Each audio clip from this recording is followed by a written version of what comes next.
દિવસભર mobile scroll કરવાથી ગરદનમાં તણાવ કે દુખાવો રહે છે?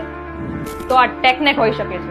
જ્યારે આપણે લાંબા સમય સુધી ઝૂકીને મોબાઈલ જોઈએ છીએ ત્યારે ગરદનની મસલ પર તણાવ પડે છે, જેના કારણે ખભાનો, માથાનો કે ગરદનનો દુખાવો થઈ શકે છે, જેને ટેકનેક કહેવામાં આવે છે. આના માટે બે સિમ્પલ સ્ટ્રેચિંગ ટેકનિક્સ છે જેનાથી તમને તણાવમાં રાહત મળી શકે છે. પહેલું છે ચીન ટક, બીજું છે અપર ટ્રેપેઝિયસ મસલ સ્ટ્રેચ.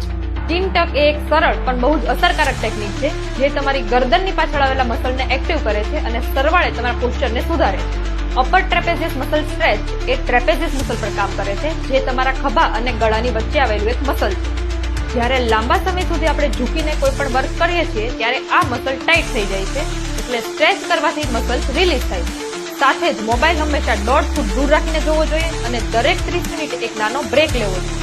અને યાદ રાખો, મોબાઈલને યુઝ કર્યા વગર અત્યારે કોઈને પણ ચાલતું નથી, પણ શરીરને નુકસાન પહોંચાડ્યા વગર યુઝ થાય એ તમારા માટે પણ ખૂબ જ સારું. અને ખાસ તમારી પોઝિશન હવે સુધારો અને આ ટેકનેકથી બચો. અને આવી જ યુઝફુલ ઇન્ફોર્મેશન માટે ઓમ સાઈ ફિઝિયો ક્લિનિકના પેજને ફોલો કરવાનું ભૂલતા નહીં.